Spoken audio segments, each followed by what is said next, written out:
Ladies and gentlemen, it's that time of the week where we're gonna learn some StarCraft, as well as drink out of an unusually large mug, because where else am I gonna hold my water other than in large mugs?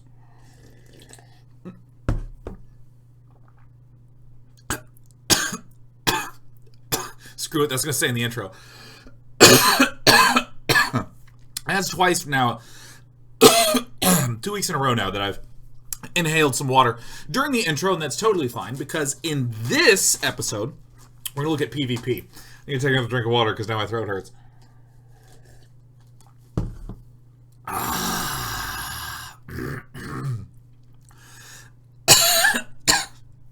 We're looking at Protoss versus Protoss core strategy. We slammed through Terran versus Terran last week. We're going to do Protoss versus Protoss this week, and then next week we're doing the Zergy versus the Zergies.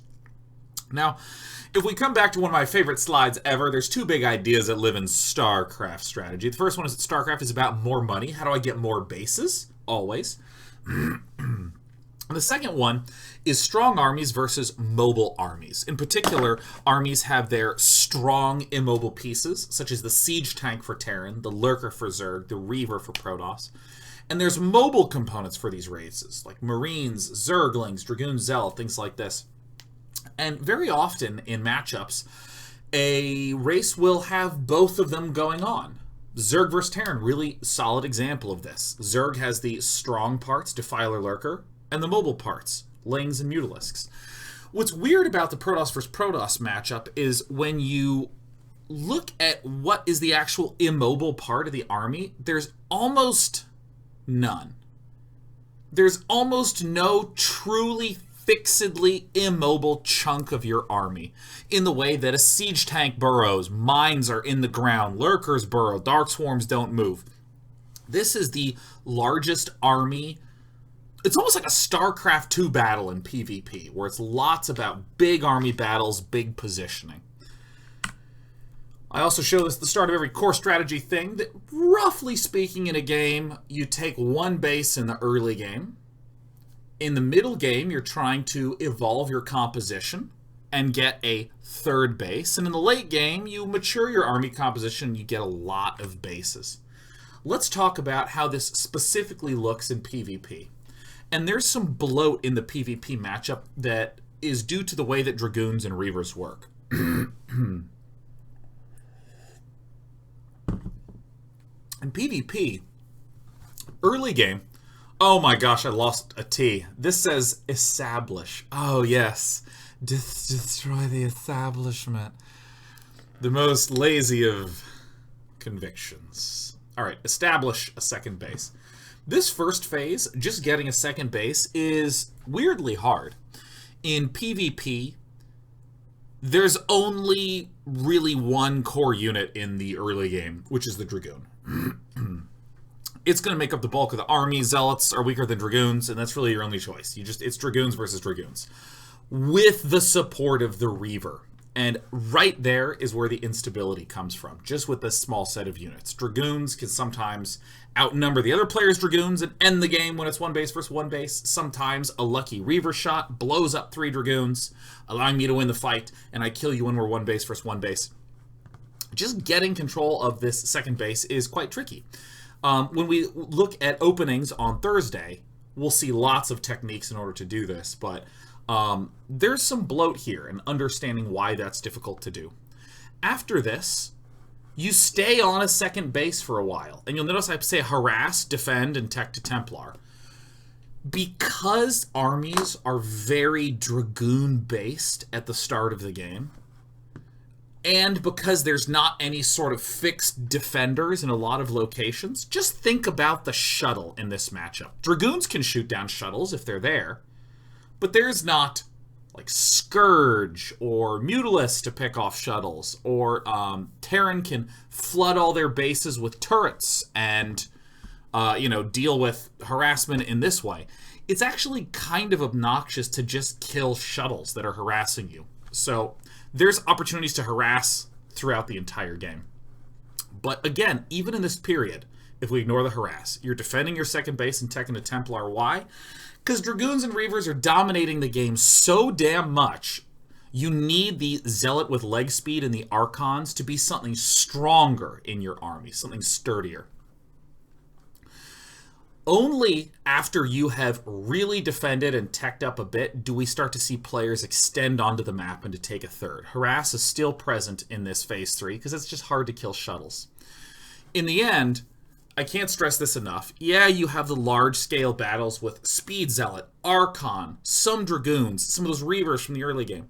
Yeah, you're expanding a lot, and we'll look at these positionings. But you harass like crazy. There's so much harassment. There's harassment. Lots and lots of dropping that winds up happening because speed shuttles are just hard for Protosses to kill off. They don't have a lot of ways to deal with that. So I want to come, all the way back to the beginning of the game, and I want to start answering some questions. Why does the early game look the way that it does? Why is the early game so Dragoon-dominated? The answer is simple. Dragoons, even without range, these are Dragoons without the range upgrades, can relatively easily just stutter-step Zealots. And I'm not even trying super hard, man.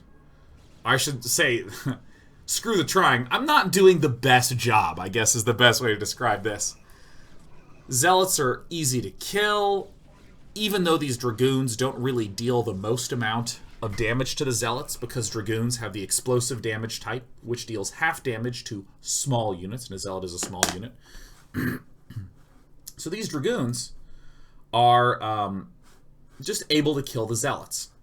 Now, if you just stop and think, what are the other early game units that Protoss has? None.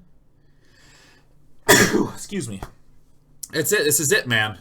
It's not like in Terran vs. Terran where Vultures have value, tanks have value, Goliaths have value, right? They all have different values, and even the Wraiths can show up in the early game. Nope, it's the Dragoon. That's it. Corsairs can't shoot the ground. Let's rule that out. Scouts technically can shoot the ground, but suck.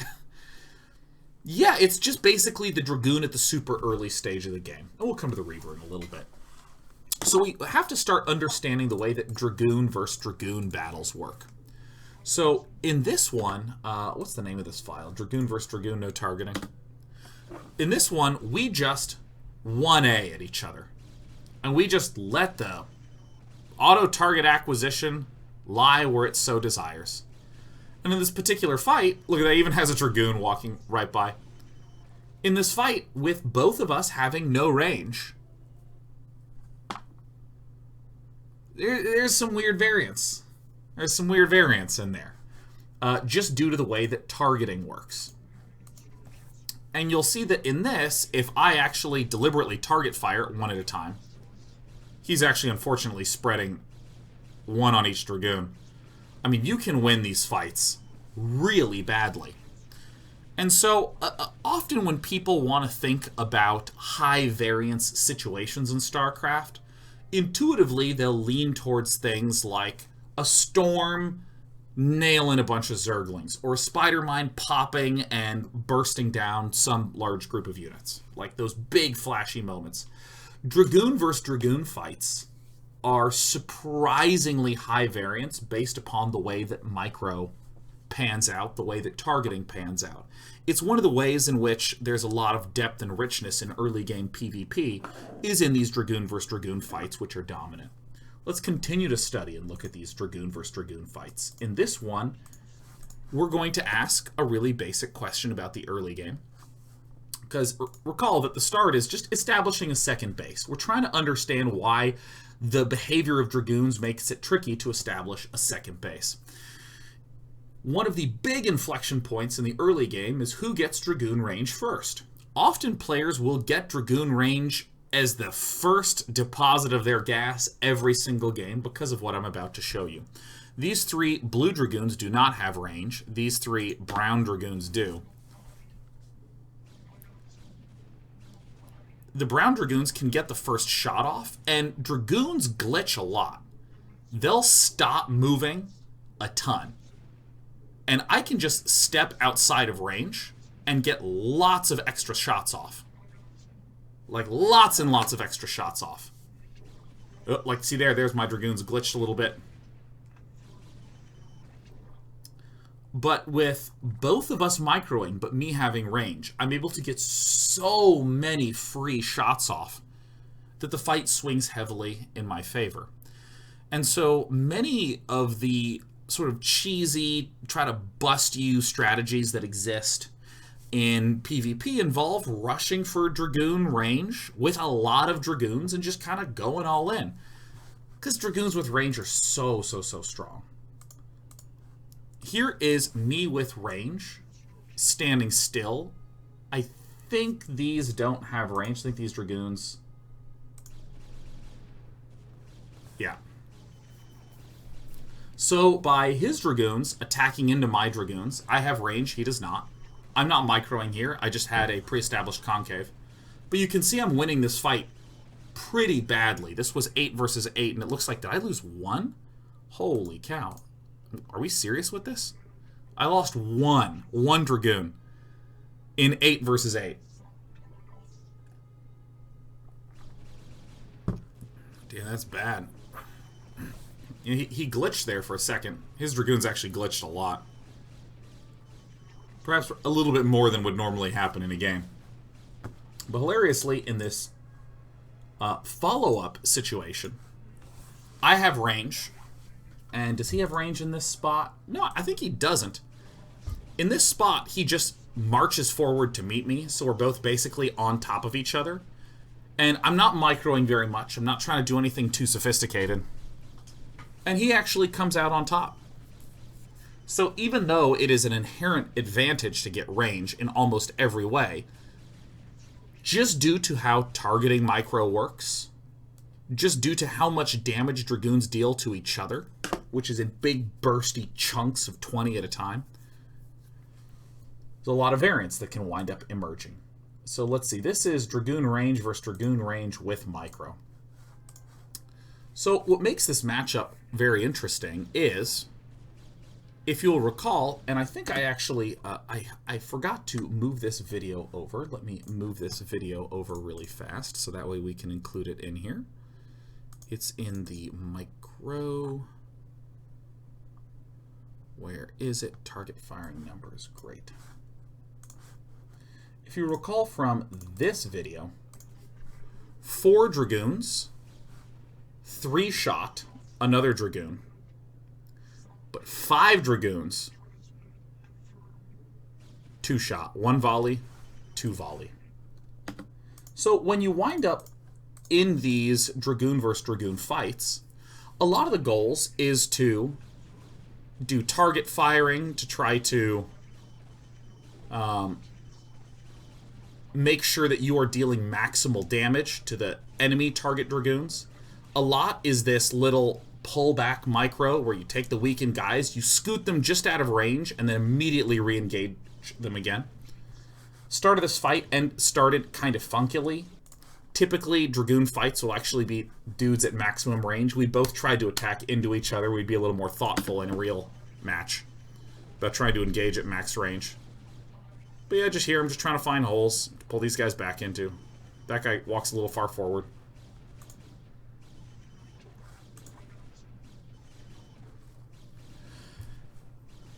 And we'll see some future examples of Dragoon versus Dragoon micro and Dragoon versus Dragoon engagement in a little bit. But the big takeaway that I want you to have in your head is that in this early game, it's a lot about the Dragoon. And a lot of the core strategy in the early game is getting range faster than him, getting maybe 2 extra Dragoons up on him, and then making an attack to leverage greater Dragoon numbers, using good control and target firing numbers to pick things off. For instance, if I have 8 Dragoons and I go to 10 Dragoons, that's a significant inflection, because at 10 Dragoons, I can one-shot an enemy Dragoon, or split them into 2 groups of 5 and do 2 volleys to 2-shot other Dragoons.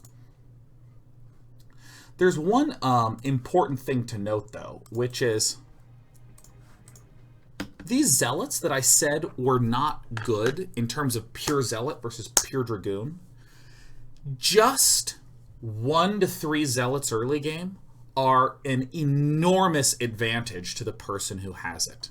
Why?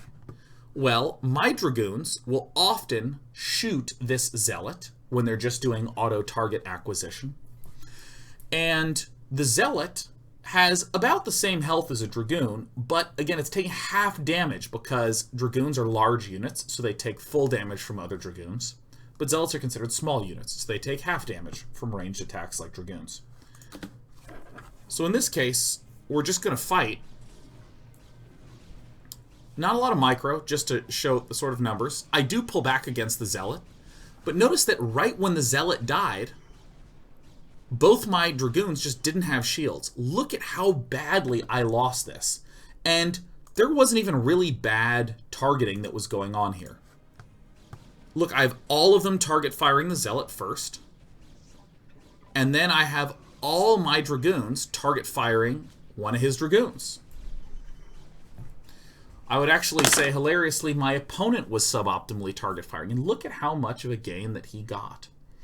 So, early game PvP until the Reaver is just heavy micro, heavy judgment of when you can engage. Having a Zealot or two in there right at the start of the game is really a strong way to tip the Dragoon versus Dragoon fight in your favor. And getting a Zealot doesn't require any gas.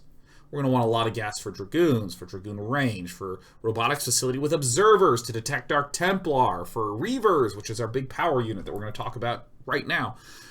Zealots don't take any gas, so you can still get the same numbers without eating into your gas economy by building just a few Zealots. So you heard me talk about the Reaver. This is the big power unit for a long time, like for the first 10, 12 minutes of this matchup. Reavers are super slow. You load them into shuttles, so the shuttle can be mobile, and you do obnoxious load-unload stuff like this. I want to note a lot of things in this video. First, Reavers two-shot Dragoons. Reavers two-shot Zealots. Reavers two-shot Reavers. All the important basic units, Reavers are two-shotting. So if instead of being 3 Dragoons, this was 2 Reavers and a Dragoons, we could target fire one of the Reavers and blow it up. Second important thing I want to note in this is that even though Reavers deal splash damage, Dragoons are so large and they spread out so much that it's not as impactful of a unit in some situations as you might expect. So here, I shoot that leading one. Great, I pick that one off. Then I try to have my Reavers both blow up this one.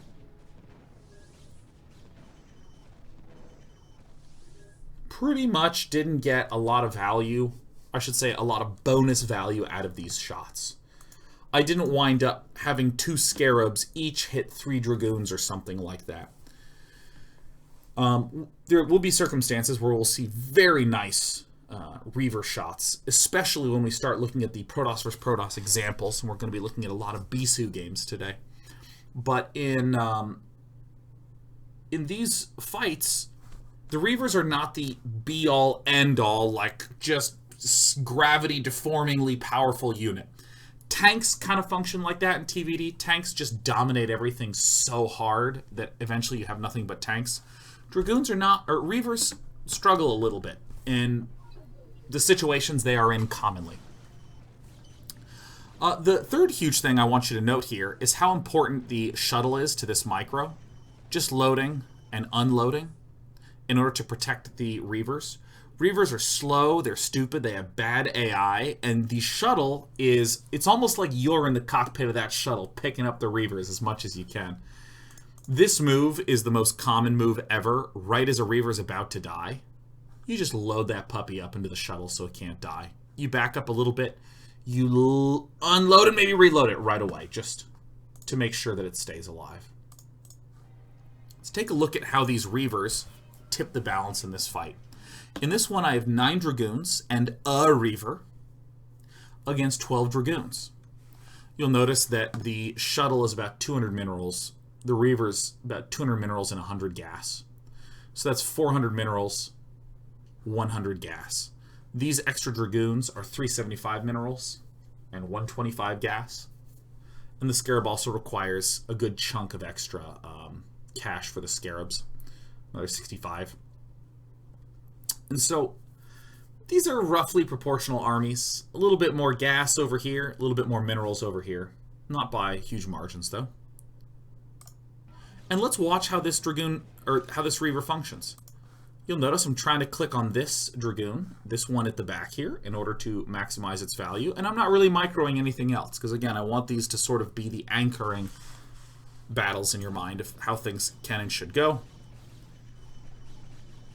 Your Reavers sometimes will not fire. That was a good shot. Managed to get 2. Load that puppy back up when he's a little unsafe. And there's a few things that I want to note here.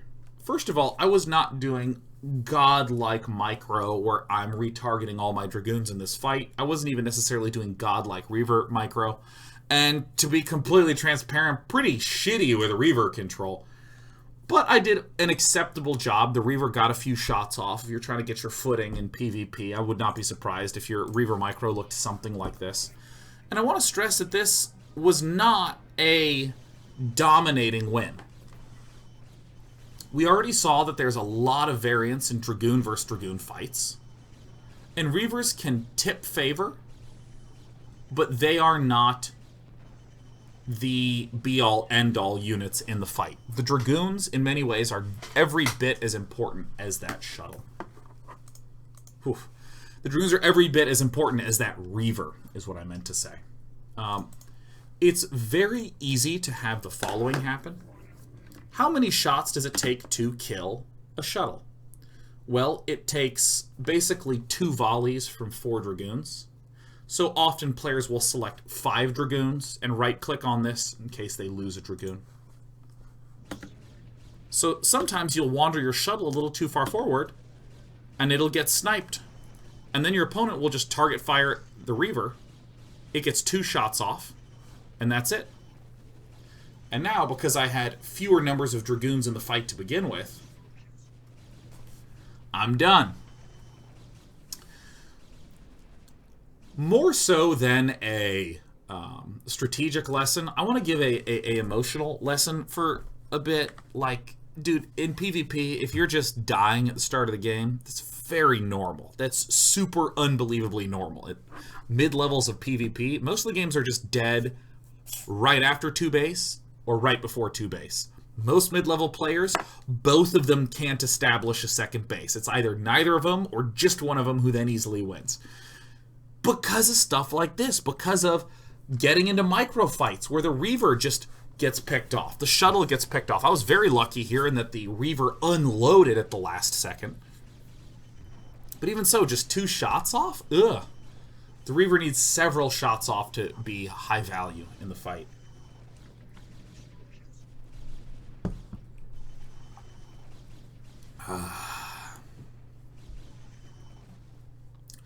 So a lot of games are won by a player massing Dragoon with range, barging in, picking off the Reaver and shuttle, ending the game.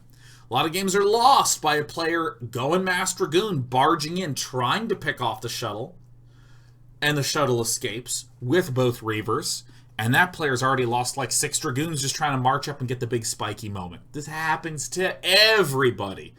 Micro's super, super, super important in this matchup, and we'll look at some more tactics on Thursday when we go through openings and tactics in the matchup. This is a fight where I have 8 Dragoons and a Reaver against 12 Dragoons. And here we're going to just see some pretty mediocre shots from this Reaver. You're seeing my Dragoons are already waning in numbers. Fights can be pretty high variance in this matchup. Fights can be pretty high variance. I'm actually curious. 1, 2, 3, 4, 5, 6, 7, 8. I want to see if I can identify what happened because I was focusing so much on the Reaver here. I think I moved a little far forward. Probably should have grabbed these and pulled them back. Probably should have pulled back everything. There's a lot of Dragoons. Dragoons are a great unit. Dragoons are a great unit in the early game. Reavers, they're a power unit, but they're not the be-all, end-all unit in these fights. So, one of the obvious techniques if you see a Reaver early on is just to spread out. Here I have 3 Dragoons, and fortunately 2 of my Dragoons merged together because they're dummies. So they both took damage. Still got a lot of life left over. Still doing pretty good. Other common issues, I'll just say this because it's funny to me. Make sure you build scarabs. Don't spam scarabs. Here's a super nitpick. I didn't have scarabs. This is a nitpick that I don't actually think it's that much of a nitpick, but this Reaver doesn't have scarabs, okay? What's gonna happen if a bunch of Dragoons go up and they start target firing this? If you're blue, select your Reaver and hit R once. Build one scarab. Most players select this Reaver, go, oh my gosh, I didn't build scarabs, and then they hit R, R, R, R, R, R, R, R, R. The Reaver dies, and they just lose all that money. Don't be that guy. If you didn't build scarabs, just build one or two. It's fine. If you're really trying to optimize, just make sure you have scarabs built. Just make sure you have scarabs built. One thing that's interesting is that everything I've really talked about is still in this establish a second base phase. We're still trying to establish a second base because I'm building a bunch of Dragoons and some Reavers, you're building a bunch of Dragoons and some Reavers. If one of us blinks first, like let's say I go for some Dragoons, and then I go, I'll get the Reaver in a little bit, and then I expand. You're just going to march up with equal Dragoon numbers and a faster Reaver, and then kill me. Because remember, this mobile armies versus strong armies stuff I always talk about. You can load the Reaver into the shuttle and it just gets to the other side of the map instantly. So you can die very, very quickly when you are just trying to establish second base if you're cutting corners. So we're still in this phase. But I want to note, as the game goes on, Reavers tend to lose value. Here I have 8 Reavers and 12 Dragoons. 8 Reavers is a lot of money. That's 1,600 minerals and 800 gas. I have 4 shuttles corresponding to my Reavers. These 4 shuttles are another 800. So this is all in all 2,400. And I'm up against about the same amount of value in Dragoons. It's 12 Dragoons and 8 Reavers versus 30 Dragoons.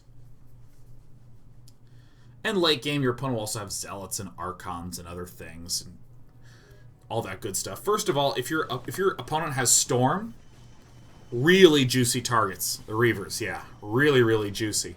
But here, I'm getting some gigantic shots off. Those feel really good, right? But even so, without microing, just coming in at a good angle. See how I spammed Reavers, or spam scares before they were about to die? That's really bad. Oh no. You can just lose. Reavers do not scale very well. One of the big reasons that Reavers don't scale well is that they tend to overkill things way too much late game. Like, I see a Dragoon with my 4 Reavers, all 4 fire Scarabs right on that one Dragoon. I blow up 1 Dragoon. And then I see another one and all 4 fire at that. I've now blown up 2 Dragoons, but I've used like 8 Scarabs. I mean, you wind up getting very, very wasteful accidentally. One last bit about the Reaver is obviously this can happen where you get Reaver dropped. Oh no, it's gonna happen! Ah! If you drop a Reaver in the worker line, I mean, you can just immediately get a big old pile of kills. So this is a threat that winds up emerging a lot in the establish a second base phase. Maybe you're here and you're trying to establish a second, you've placed your defenses here, and your opponent just marches a shuttle with a Reaver into your main base and blows up all your probes. Yuck. Few techniques to deal with this, just because this happens enough that I'll talk about it. Right when the Reaver is unloading, just move to the mineral field on the other side, somewhere else at your second base, just moving away from the Reaver. And often they will move out of range of the Reaver acquisition range, and so it'll only hit 1 or 2 stragglers that you left, like that. I'm going to send these probes back and show a second important thing that's actually comically easy to do. Like, when I learned this, I was just like, oh, that's great. If the Reaver's about to unload and you click on this mineral field, the Scarab has targeted one of these probes, but because the probes are stacked, the Scarab has a hard time pathing to it. So often, if you just run, the Scarab will just not hit anything, and you'll have duds like this. So don't panic, don't overreact. Just right-click on the mineral field, march away. It's very hard for that Scarab to connect with those probes. So I want to talk a little bit about the sort of connecting all these concepts together. At the start of the game, you need Dragoons to fight against other Dragoons. You need the Scarabs to reinforce your Dragoons, and you need the Observers to see Dark Templar. I'm not going to show a clip of Dark Templar ravaging stuff without detection. We've talked enough about that on this series. If you don't get an Observer fast, you'll just lose to DT. So this always has to get peppered in there somewhere. But this is good because you can use Observers to spy on different angles and see if there's any weak stuff over there. So Observers are actually great to have in the matchup. We really like our Observers. I want to unite some of these concepts of how Dragoon behavior functions and think about how we get this second base. So in this, the brown Protoss player has built a lot of Dragoons. He actually had 3 gateways in his main base, and he used all these Dragoons to push forward, forcing Yellow to retreat back to his ramp. Yellow has fewer Dragoons, but Yellow has a ramp, so Yellow will be able to defend this successfully. So by building lots of Dragoons out of 3 gateways first, a Reaver's only just now starting. This is his first Reaver of the game. And Brown expands behind this. Boop! Look at that. 8 minutes and 30 seconds into the game. Pretty deep into the game to be starting a second base. But again, early phase PvP lasts a long-ass time. So, this is one way to do this, right? I out-Dragoon you. You're now forced to retreat and get Reavers. Let's look at the flip down. Flip side. This is Bisu. Bisu is getting 3 Dragoons and has, again, just 2 Zealots right at the start. And look at this. 1 gateway with Reavers. No shuttle. Skipping the shuttle. Of course, Observer's super fast because you need detection. And Bisu builds the Nexus right here. He's actually going to rush for a second Reaver before even getting that shuttle in order to just get a lot of Reavers out right at the start. Not going to have any shuttle to micro, but look at this. It's right around 5.5 minutes into the game, we see the Nexus going down. Here's another version, which is 2 gates to build up a good amount of Dragoons. These Dragoons have range. Bisu's Dragoons also had range. Getting an observatory, and now expanding. Notice that this is actually the earliest of all. This is at 5 minutes by getting the second gateway instead of the robotics facility. This player, who is that? Who's what 9? I think that's Brittany. Strong Protoss player named Brittany. Not Britney Spears, mind you, but rather just good old standard Brittany. You know, sometimes when you take a swig of water, your mug turns out to be more full than you thought. You just splash water over your face. And hey, look at this. After taking the expansion, this player is getting up a robotic support bay. Just to get Dragoons and Reavers, because this is basically your choices, right? So, after you've done this, right, what have we done thus far? If we come back to our phases, we've spent tons of time talking about Dragoon-Reaver interaction getting up to the second base. It's spent pretty much first half of this episode, first 60% of the episode, just talking about that, because it's how hard it is. It's really obnoxious. It's really frustrating. Oh yeah. Little necky crackies. Let's start talking about this second phase, what this actually looks like. Let's take a look at some examples.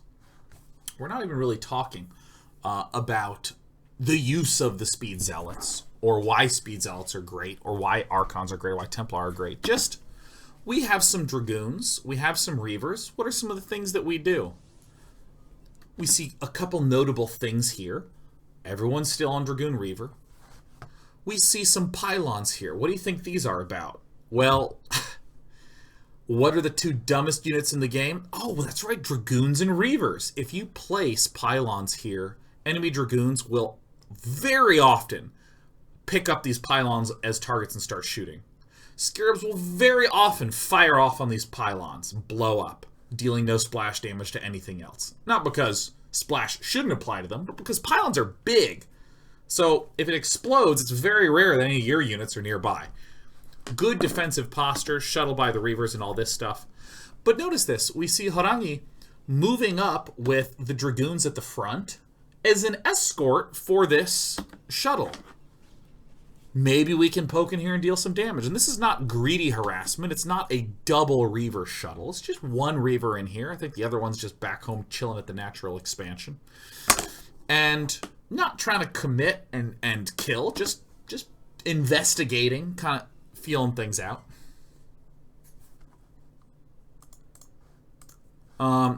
Other things that you'll see, this is a continuation of that game between What 9 and Bisu.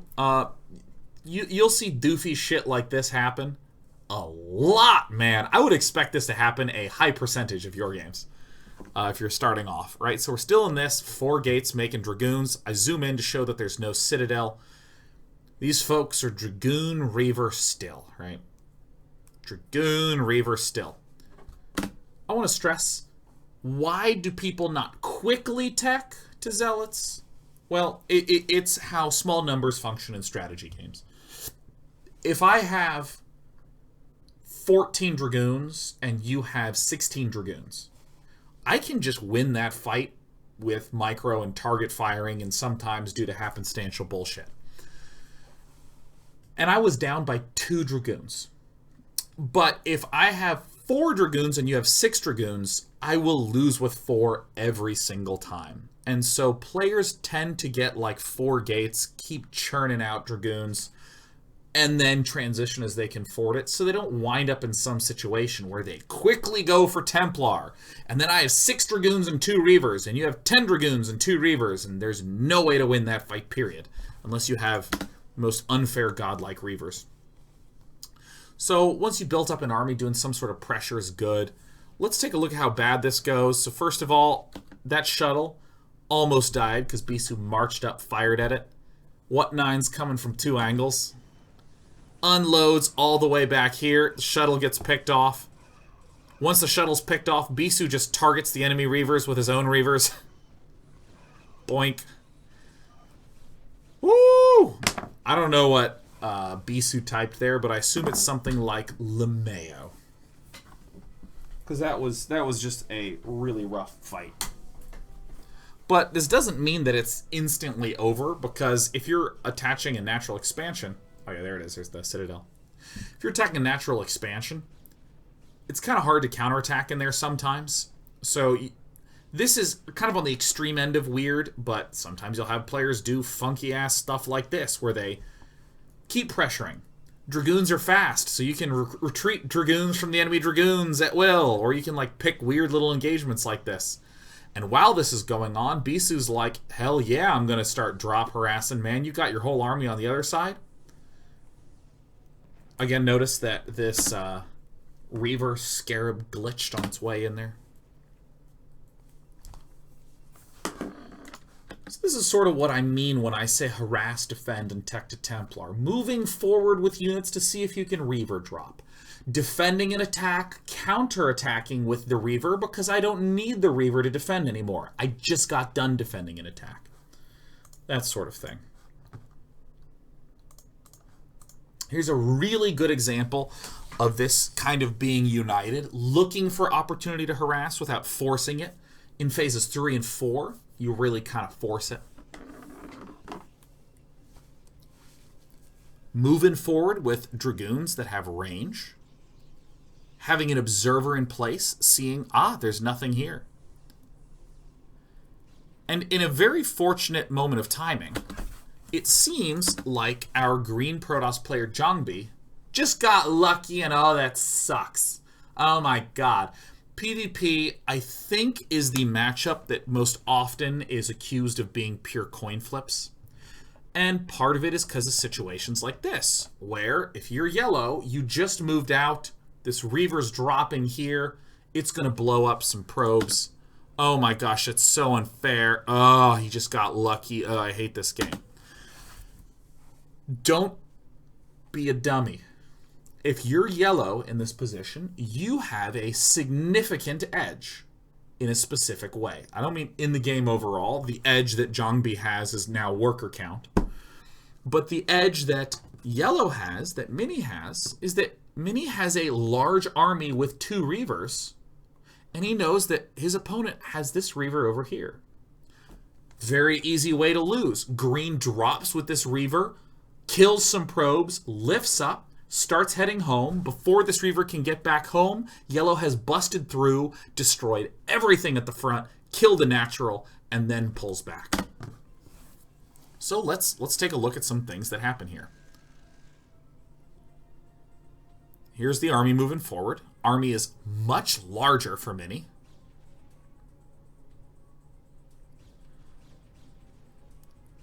Still continued judgment. Zhongbi's like, oh, dude, I'm going for the main base. I'm ending this shit. Part of it is because Zhongbi is pulling off moves like this, where in the midst of retreat, he's constantly looking for opportunities to pick off this shuttle. Now, it happens to be that Zhongbi picks off the shuttle with a Reaver in it. Often, both of those Reavers will unload, but look at how much time Zhongbi buys himself.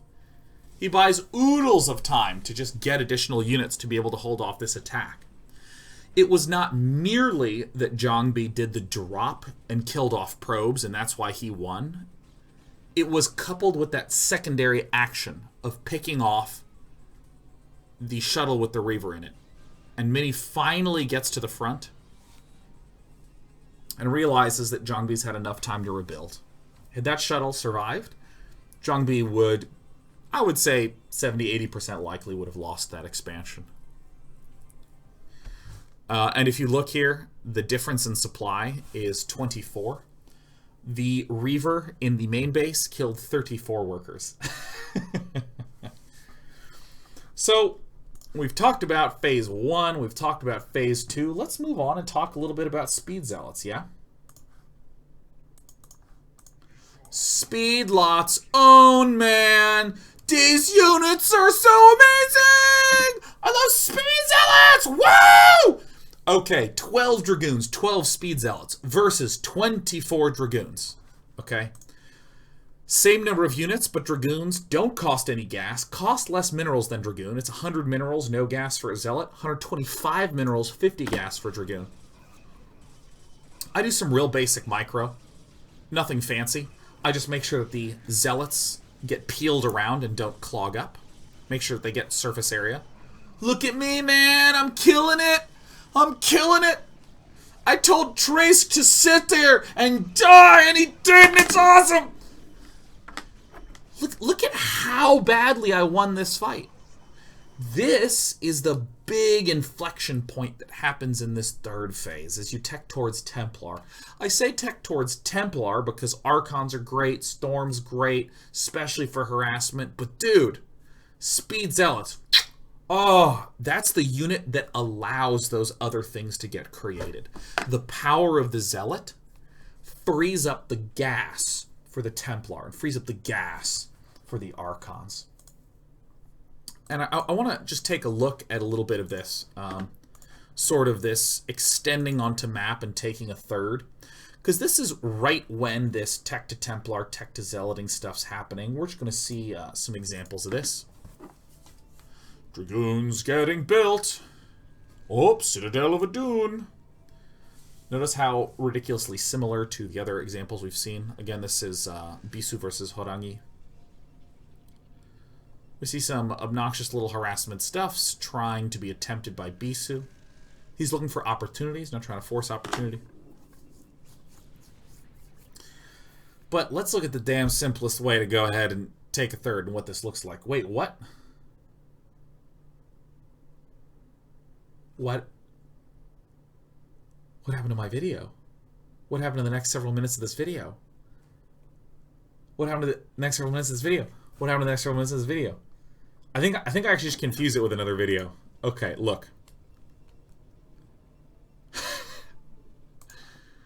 Listen, I make a lot of these, man. I've probably made 1,000 videos for this series thus far. This little Citadel of Adun here that's getting produced, the only thing that I can really highlight from this that's educational is the mass Dragoon numbers, mass Reaver numbers from the second phase that we talked about, harass, defend, and only as there starts being stability in terms of numbers. Basically, if you have 4 gateways producing Dragoons, once you can afford a Citadel, you make it. Here we go. Here it is. Yeah, I just confused these 2 videos. So one of the ways that you can extend out onto the map is simply by moving Dragoons over to the 3rd. And you go up to 6 gateways and you start just churning out Zealots and Templar. Both players are doing this. Really calm, simple play. The big thing being that gateway count, stably producing at 4 with lots of probes coming out. And you just poop out an expansion, man. Once you're able to begin researching Speed Zealot, you build only Zealots. Like, oh my gosh, you're going to get so many Zealots. Dragoons really fall off as the game goes on. Dragoons are not great in late game. Almost everything that's built in late game, particularly the Zealot, is insanely good against Dragoons. Small numbers of Dragoons are good because they have range. Little Dark Templar stuff, sure, totally fine. You might see little shenaniganry like this, but this is why we get shuttles.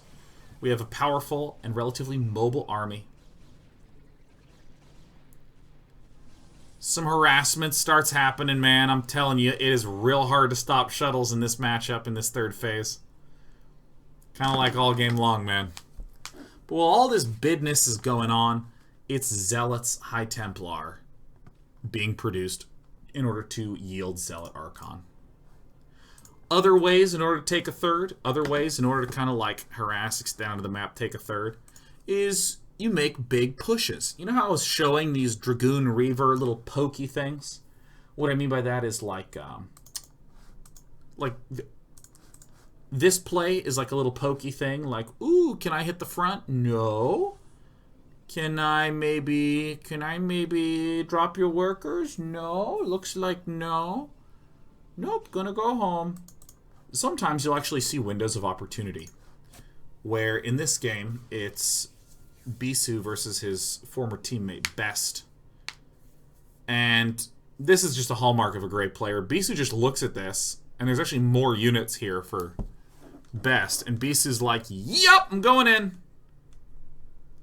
But the big reason this move is happening is to secure a 3rd. Look, he's expanding behind. He's extending out onto the map, having presence there. Back in his main base, he's switched over to Templar and Zealot production. Zealot leg's almost done. And this I found to be a particularly impressive example.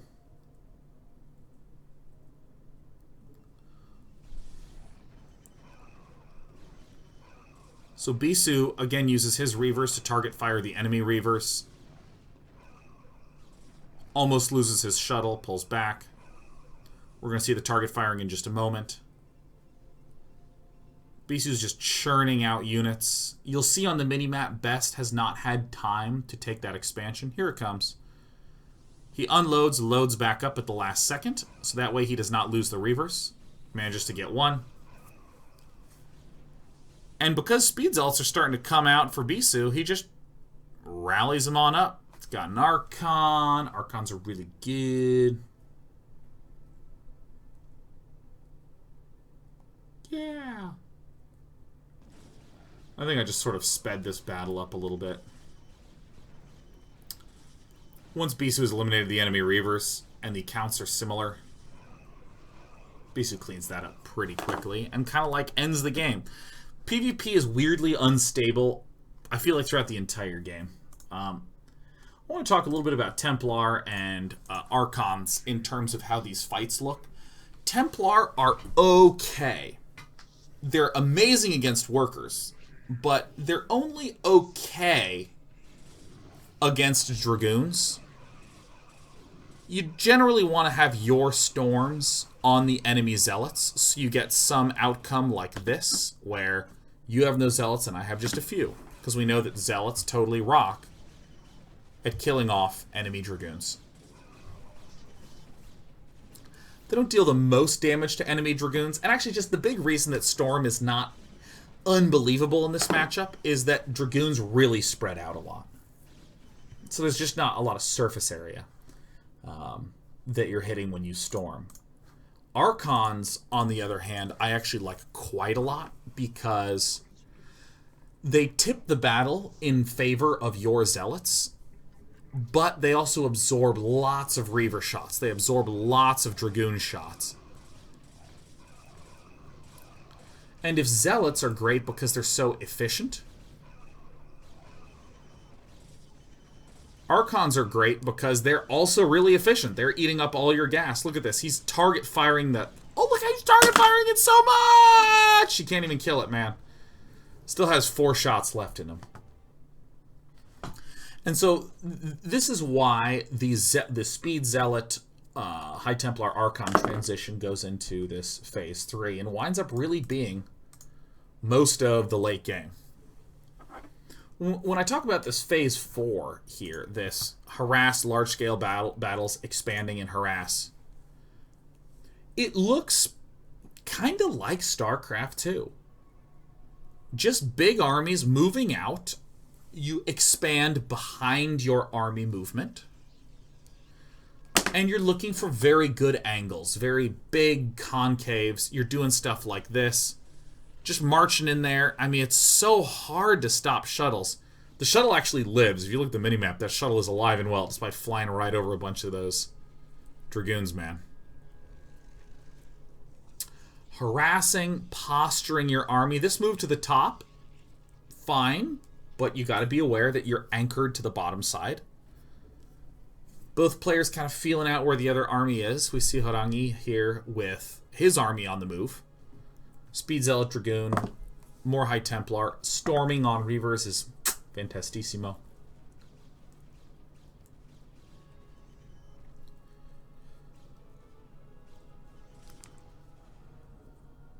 And in this engagement, notice that orange, Horangi, is not defending an expansion. Green is. Orange is merely defending his own third. These are the types of big, thoughtful things you'll want to have in the late game. So let's actually look at the way this battle pans out. Battles in PvP, here's the big lesson I want you to take away. Rewatch your big endgame battles every single time. If you're pissed at the end of a game, totally understand. PvP, you can just abruptly die in, and that's frustrating. But rewatch and keep a couple of things in mind. Did my Reavers successfully shoot good clusters of units, especially Zealots? Did his Zealots get onto my Dragoons? Did my Archons connect with his Zealots? A lot of the questions you'll see start to come back to the Zealots. Are my Zealots getting on his Dragoons? Are my Zealots in clusters getting stormed? Are my Zealots in clusters getting Reavered or Archoned? And so on. So when we look at this fight, Horangi is trying to move forward and trying to storm Bisu's stuff. Sometimes you can storm enemy Templar, and that's really awesome. Bisu steps forward, just tries to pick off some Templar, just softening this army. Concaves. Did I get a good concave early on in this fight? Important big questions. And you can analyze through and have a lot to work on. The thing that's a little bit unfortunate is that these big PvP battles happen like once a game. It's often just this one big battle decides the game. Over. So first, Storm going down on some Zealots, not a lot. Here's a cluster of Zealots. If I were Horangi, I'd be like, okay, next game, I will try to more excellently storm his dudes. That is a sick storm from Bisu. I don't know if you saw it. This storm right here killed off Zealots and Templar. See how there's a Templar here and a Templar there? Both those suckers got killed off.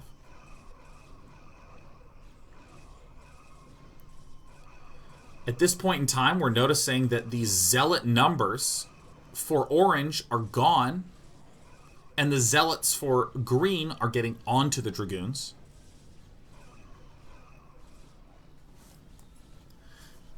These battles are pretty... They feel both very sharp and decisive in terms of the chunky moments, but they're also long enough that you can process through them. This entire fight was almost a full... Was it a full minute? No, it's about a 30-second battle. Very long amount of time. Another fight. This is between Zhangbi and Mini. This was the game that, for whatever reason, was bugging out when I was trying to show this replay last time. These armies are almost identical. But, because StarCraft is a game about getting more resources here, Yellow has an expansion with a gas geyser. Blue does not have an expansion with a gas geyser. Given how powerful of a unit Archons are, having that extra gas is significant. So the pressure's on for Zhangbi. Let's take a look at how he does some engagement in this initial fight. Moves down to see if maybe he can cut in. If he can get in here and get a concave around that bridge and just kill off this expansion. Zhangbi's moving around, posturing with his army. I really hate playing this matchup because controlling these large armies are so hard.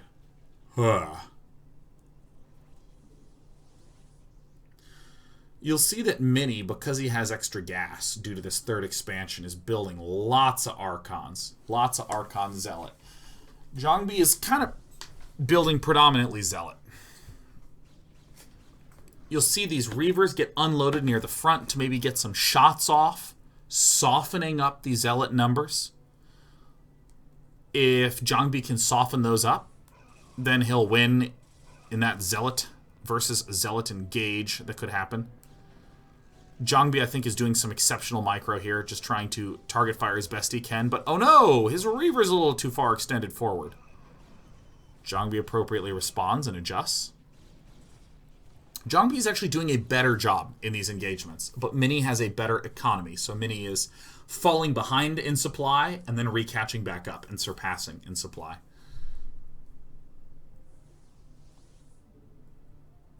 I think I come back here to show that it's pretty much Zealots being produced out of this, whereas Mini is just building lots and lots of Zeal Archon. I'm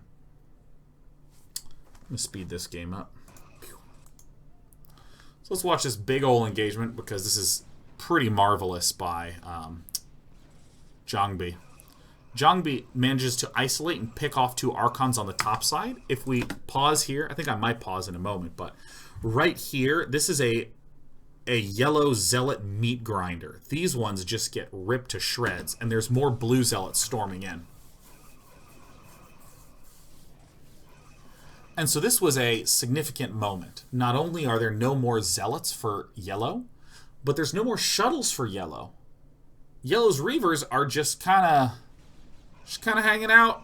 Oh, stutter stepping Reavers! So remember, Reavers two-shot Reavers. So Zhangbi is breaking through here. You can see how important it is to have successfully beat the Zealot side of the enemy's army composition.